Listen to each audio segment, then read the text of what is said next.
as of this September of '06, there were 70,072 good, deserving people in this state, people with disabilities, who have to wait for services that are necessary for them to live in the community in a setting of their choice, and that's wrong. Do you agree? All right, but so glad you're here. Appreciate your time coming up and meeting with all your representatives and with your senators and expressing the importance of whittling down that wait list.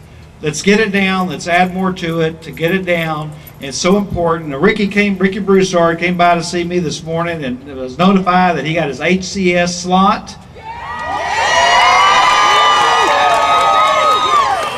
And let's get some more of those slots filled. So great. Thank you for having me here, and I appreciate it very much. Thank you. I actually got my HCS slot on February 8th at 10:45 a.m. Yeah, and part of what Ricky's experience has been is since the age of 10, Ricky has had to leave home, mainly because his parents were not able to support him in their own home because of his physical disability. So you've been living in a variety of institutions. You currently live in a group home. Yes. The HCS funding will help you to be able to move into your own home or apartment, and with the services and supports that he needs to be independent as possible. I've always wanted to, have my own place, and what it really means to me now is really, it really touches home now because I can actually have, family and friends come over. My grandmother, she spent the night last night. We just had a good old time. We had opportunity to listen to music. We had opportunity to eat and, act like a family, act like a family, a normal family do. So it's really opened my eyes to spend time with my family, and I really love it. So I've always wanted that.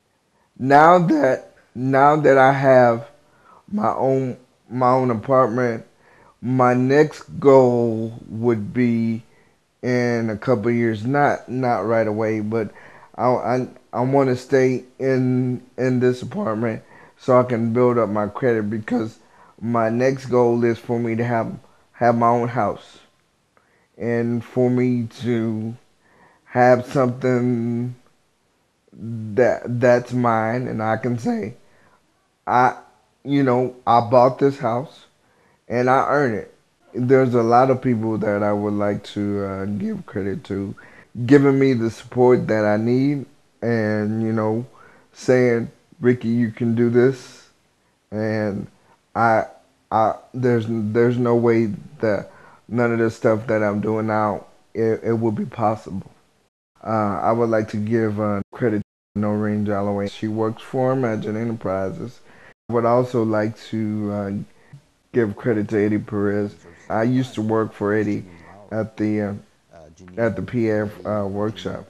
Everybody that got to know Ricky realized that he should be doing more, because he was very shy, withdrawn, but you could tell that there was potential there that he really hadn't tapped into very much. But the next level of growth, I think you see, is when he's had his own business. What I do now, I have my own business, and the name of my business is called Get a Life. And what I do is I travel around the state and do presentations and talk to legislators and individuals or whoever, and talk to them about self-determination and how self-determination can help them in their life and help them get the things that they want or the things that they need to help them, to support them in their life. And I like what I do now because it keeps me busy, and it helps me out so I can help other people out with disabilities and let them know what's out there and stuff like that. And actually, I get paid to do presentations now because at first I was sitting on committees, and now when I do work, I call, you know, people up and say, "Hi, my name is Ricky, and I would like to come down and do a presentation, and this is my fee." And you know, actually, when you actually get that check in your hand, that's part of the confirmation, and also part of freedom, because people are paying you to come hear you speak or come talk to them, and that's part of responsibility. So that feels good to do that. I think everybody, when you introduce yourself, you identify who you are by what you do. And I think this is the first time that he was able to say something, you know, about him as a person, you know. I think that this has been a great thing for him. And obviously it's been helpful for everybody who's been involved with him, from the people he's went and trained, to the co-workers here in the office, to the people like Noreen who got him started with this, and Virginia. Virginia Ernest is a strong advocate, just like I am. You know, when you've not been able to, when you're so dependent on somebody else to help you do things, it's pretty hard to speak up, because you just, you know, it's kind of scary. But I never saw that. I don't think I ever saw that in Ricky until he spoke up more. You know, he's much more willing to speak up now.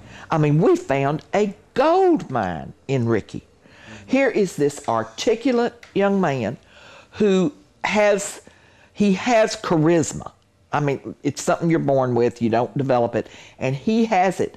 When he goes up for, you know, for testimony, everybody listens. You know, they are kind to him. They're not ugly to him. You know, they're very, and we just, man, that was better than a syrup you put on ice cream. And we just ran him ragged. Miss Betty Ketchum, she worked for the Arc of Gulf Coast.